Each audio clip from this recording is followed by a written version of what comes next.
Hello everybody, it's Vivaldi's 345th birthday today, so I thought I'd make a video about why I think he's brilliant. I remember sitting at home when I was 10 listening to Four Seasons for the first time, and it really hit me right between the eyes. I mean, the Four Seasons is sort of one 40-minute sort of big curved ball that's chucked into the middle of the stage, but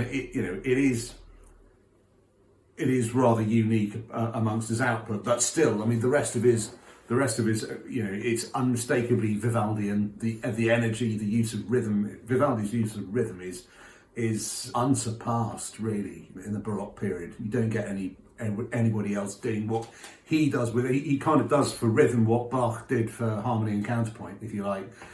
I guess also one of the things that really drew me to him was the fact that I was aware even at that age when I was 10 that he was a bit of an underdog. People knew who he was, yet they were all too happy to sort of diss him, if you like.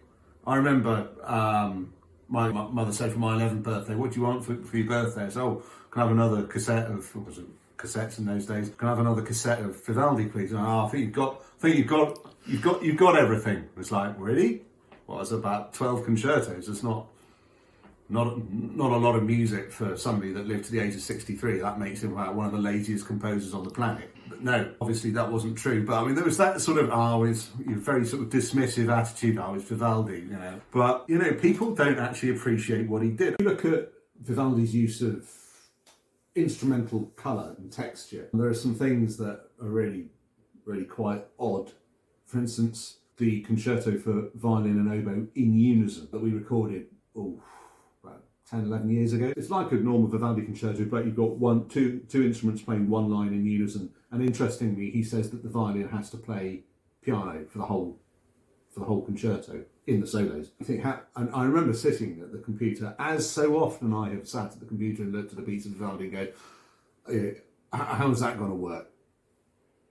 And then you get to the first rehearsal and you go, oh, it really works. And similarly, the concerto that we've recently finished recording, where the later version where he adds to the solo violin part, the flute and an oboe, and he adds to the solo cello part, a flute, an oboe and a harpsichord. That Vivaldi had the knowledge that the harpsichord playing a single line in unison would be able to be heard above the racket of the oboe, the cello, the flute and the continuo, etc. I wouldn't have chosen to do that. He knew exactly what he was doing.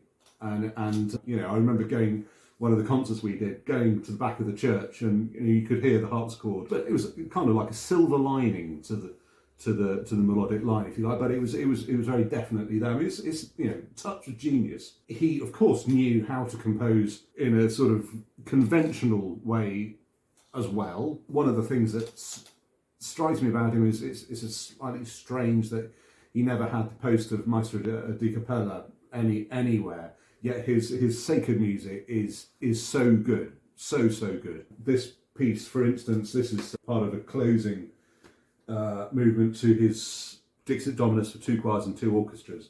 People say, "Oh, Vivaldi can't write fugue." Well, apart from the fact that Mike Tolber's written a book called Vivaldi and Fugue, there's enough to write a book about.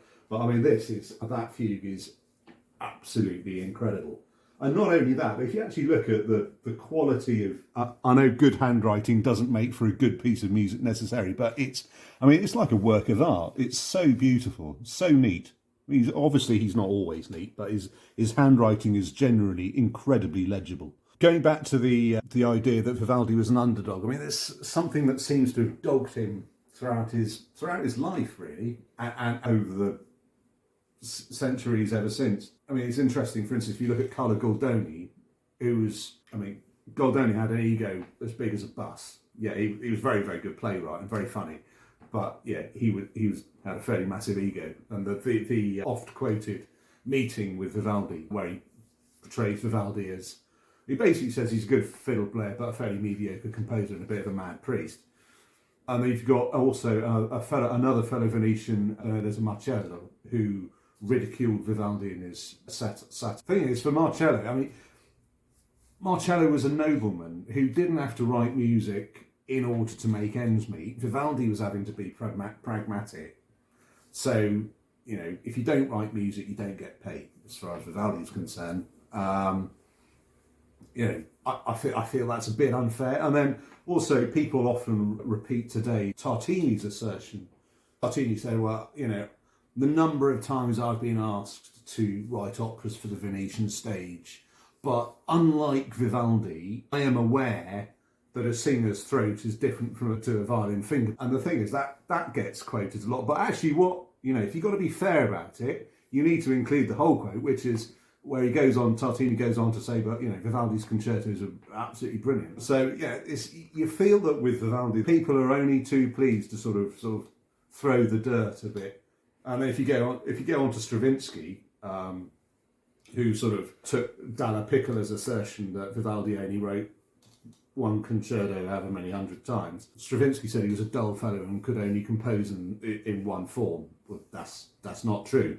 You know, concertos, sonatas, cantatas, oratorios, sacred music, motet, you know, and there's so much music in a variety of forms that he composed. Michael Talbot, about Stravinsky's claims regarding Vivaldi, says actually it's a bit of a backhanded compliment they actually bothered sort of saying this in the first place.